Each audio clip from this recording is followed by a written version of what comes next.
Interventionalists perform embolization, the deliberate occlusion of a blood vessel, to meet two distinct clinical objectives. In a trauma setting, the priority is always immediate, halting a severe hemorrhage before the patient reaches hemodynamic collapse. In oncology, the approach is methodical, severing the blood supply to a hypervascular tumor to induce starvation. These pathologies are hemodynamic opposites, yet they are accessed through the same arterial pathways using the same catheter systems. Selecting an agent involves matching the physical properties of the material to the specific pressure and flow requirements of the vessel. Choice is governed by this matrix. The vertical axis evaluates the size of the target vessel, from large proximal arteries down to distal capillary beds. The horizontal axis measures the intended duration of the blockade, temporary or permanent. Navigating this grid incorrectly leads to one of two outcomes: a failure to stop a hemorrhage or the necrotic destruction of healthy organs. By internalizing this matrix, an interventionalist can manipulate fluid dynamics to selectively target pathology while preserving the surrounding anatomy. The location of the occlusion dictates whether the downstream tissue survives. Proximal embolization targets large feeding arteries to slow down flow without killing the organ. This illustrates proximal occlusion. Blocking the primary feeder drops forward pressure, but collateral branches continue supplying the tissue bed. Conversely, distal embolization achieves absolute infarction. Microparticles under 250 microns drift past collaterals, lodging in terminal arterioles to suffocate the capillary bed directly. Clinically, proximal flow reduction treats a bleeding gastrointestinal tract, allowing injuries to heal through lowered pressure. Distal infarction is required for tumor ablation, when the goal is to kill the malignant mass entirely. Attempting a distal embolic procedure when only a pressure drop is required leads to the unintended death of healthy tissue. Mechanical coils populate the proximal large vessel quadrant of the matrix. These metallic spirals are used for the permanent occlusion of medium to small proximal arteries. Coil placement requires high precision. Because of the wire's mechanics, they must be deployed through an end-hole catheter, a device with a single exit point at the tip. Using a side-hole catheter for this task compromises accuracy. The side vents disperse the force needed to push the coil, making it impossible to pack the agent tightly into the target site. For high-flow situations in the largest vessels, coils are replaced by the Amplatzer vascular plug. This shows the transformation of the Amplatzer. Composed of nitinol, a thermal memory alloy, the mesh structure shrinks in length and expands in width upon deployment, anchoring against vessel walls to create total blockade. The selection is a matter of volume. If occluding a vessel requires an impractical number of coils, the Amplatzer plug is the efficient mechanical solution. While these mechanical agents are precise for single-vessel pathologies, they cannot address diffuse diseases that involve hundreds of microscopic feeders. Multivessel pathologies, such as uterine fibroids or diffuse tumors, require particulate agents. These are injected as a suspension to block entire vascular networks. Gelfoam is the standard temporary particulate. It is an absorbable gelatin sponge that comes in two forms, powder or pledgets. This diagram compares the two. Gelfoam powder causes capillary-level occlusion, resulting in tissue necrosis.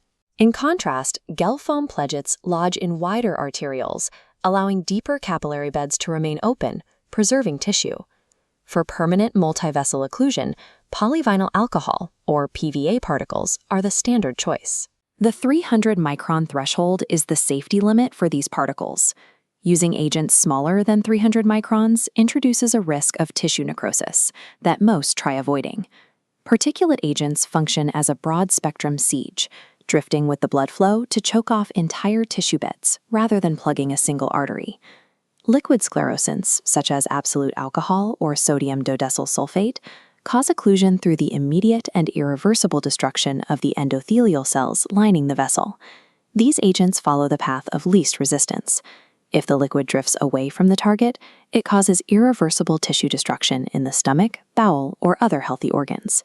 To manage this risk, interventionalists use occlusion balloons. These are inflated inside the vessel to physically prevent the liquid agent from flowing into non-target sites.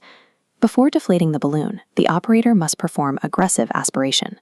A 60 cc syringe is used to pull the remaining sclerosant back out of the vessel, ensuring none of the liquid remains to drift downstream when the balloon is lowered.